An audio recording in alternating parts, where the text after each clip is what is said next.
Hi everyone, Gerry Dulac along with Ray Fittipaldo at Acrisure Stadium, where the Steelers lost their fourth consecutive game, 19-17 to the Cincinnati Bengals. They kept the Bengals' slim playoff hopes alive. The Steelers ending their regular season with 4 consecutive losses, first time since 1999. Our Steeler report brought to you by Savinas, Kane and Gallucci, mesothelioma and asbestos lawyers with 85 years of experience. Call them for a free consultation. And Ray, no matter what the Steelers try, it hasn't worked here these final 4 games.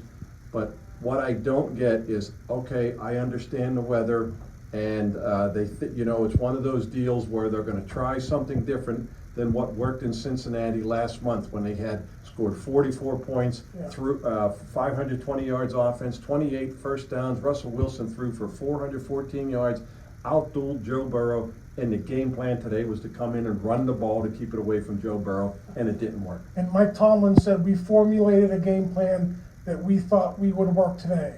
What happened? Did the Bengals all of a sudden become a competent defense in the last month? I understand they've won a few games in a row, but they're still one of the NFL's worst defenses. Was he worried about the weather? I can't imagine the weather was a factor. They put the ball in Joe Burrow's hands, and Joe Burrow threw it all over the yard. 46 times. Yeah. Didn't bother him. It makes zero sense, Gerry, and I don't know if that's Arthur Smith. I don't know if that's Mike Tomlin, but whatever it is, they better get their act together going into the playoffs. They can't have that type of a game plan and hope to win. Mike Tomlin sets the theme for the game plan, and it's up to Arthur Smith to execute it with what he wants to do. But it comes from Mike Tomlin. And Ray, even during the week, he started talking about the Bengals defense taking the ball away 11 times, like all of a sudden they were the 76 Steelers. Right. As a Bengal defense, it's one of the worst in the league. And once they finally decided to junk their plan after they got behind 19-7, Russell Wilson came out and threw 8 times on that 9-play touchdown drive, including the 19-yarder to Pat Freiermuth. But really, by then it was too late. They had a chance at the end. They got the ball back with 1:51.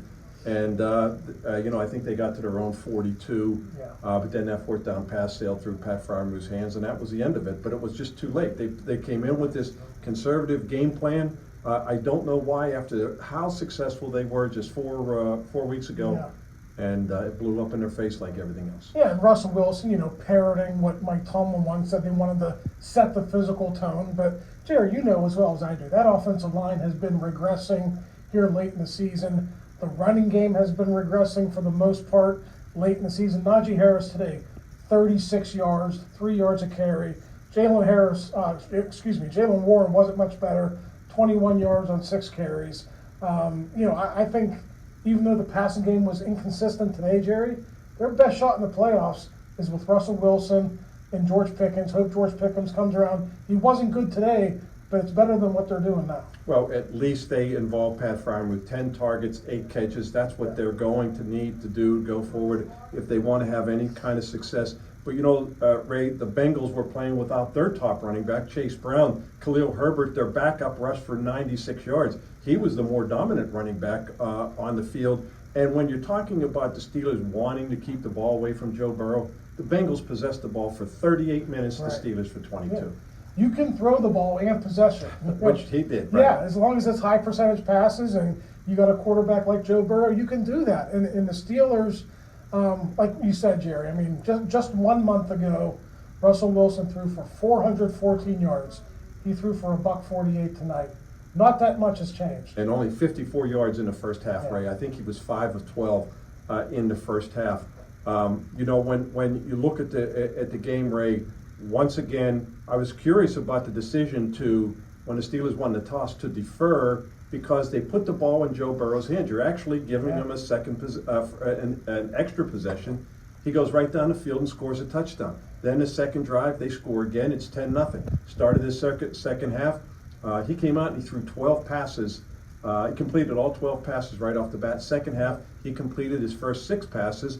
And they go down and score twice with 2 field goal drives and make it 19-7. And so he came out throwing. The Steelers are allowing touchdowns on their opening possessions and the opening possessions of the second half, and they're not countering those with their own. Another 3 and out. Now the second drive, they had some success. I think Cam Hayward said after the game they didn't get their first 3 and out, Gerry, until the 4th quarter. We've talked about this in previous weeks. They are way too dependent on turnovers. They had a couple chances tonight TJ Watt had a strip sack. It was called back by a Cory Trice holding penalty. But you have to be more than just a team that creates turnovers. When they don't come, you have to be able to stand up and get 3 and outs, and they're just not there. Yeah, and they took advantage of an opportunity when Connor Hayward recovered that fumbled punt in the fourth quarter and allowed them to kind of get back into the game. But, you know, they're finding themselves getting behind in these games. And they're, you know, against the Eagles, it looked like they were going to make it 20-20 when Najee Harris fumbled. Against the Ravens, they had it to 17-17. And even against the Chiefs, they got it to 16-10. But whatever it is, Ray, it's almost like they're expending too much energy just to get back to kind of sea level, and then they just don't have enough to finish the game. And I think you asked the question at the post-game news conference about the starts, and Mike Tomlin continuously says he's more worried about the finish. Well, you better start worrying about your starts, because you're getting behind, and like you said, Jerry, you're just playing catch-up the entire time, and you can never get back on equal footing. Ray, it's a disturbing pattern, because I don't know what the exact numbers are, because I'm going to go back and look, but it's like almost every game they allow an opening score, you know, to begin, and then in the second half. And those are the two key moments, always the end of the first half and the beginning of the second half, and the Steelers have done a poor job of stopping the other team in those moments. Well, how about the end of the first half today? That was a clinic on how to finish the first half. First, you have the Calvin Austin fumble on the punt return. They had a chance to maybe tie it or go ahead at halftime. And then, you know, miraculously, they get the ball back, and Mike Tomlin decides to go for it from his own 37-yard line with 49 seconds left. They end up giving the Bengals 3 points because they go down and convert. And then what's the final score, Jerry?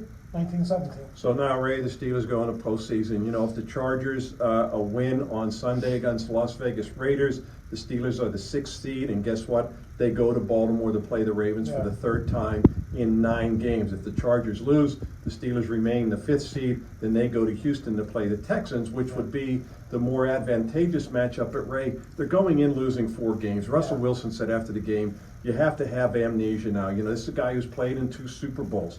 But it's just not that easy. But Cam Hayward said he has complete belief in this group. That's hard to say when they finished the regular season the way they did, with so much attention placed on this game to win and to end the 3-game skid and to get the bad taste out of their mouth and to do away with the stench, and then they go and lose to the Bengals. Yeah, and it's just it wasn't nearly good enough from the offense or the defense, Jerry. I guess if I had my druthers, maybe I would rather play the Texans than the Ravens. But listen, Zay Flowers was injured. Listen, the Ravens still scored 35 points, right? So that's not going to be an easy matchup. We'll see what happens with the Raiders and the Chargers. But like you said, no matter what happens, Steelers have to find a way to get their offense back on track and their defense if they want to have a puncher's chance in this game. And Ray, if they lose a playoff game again, one and done, and they'll be 8 years without a playoff victory, with all the changes they made in the offseason to, you know, to try and avoid that and get back on the playoff track. If they go in again and lose, you know, the sky's really going to be falling here with the Steelers. But that's going to do it for our wrap-up here at Acrisure Stadium. The Steelers losing to the Cincinnati Bengals 19-17 to end their regular season. For Ray Fittipaldo, I'm Gerry Dulac. You're watching Post-Gazette.com.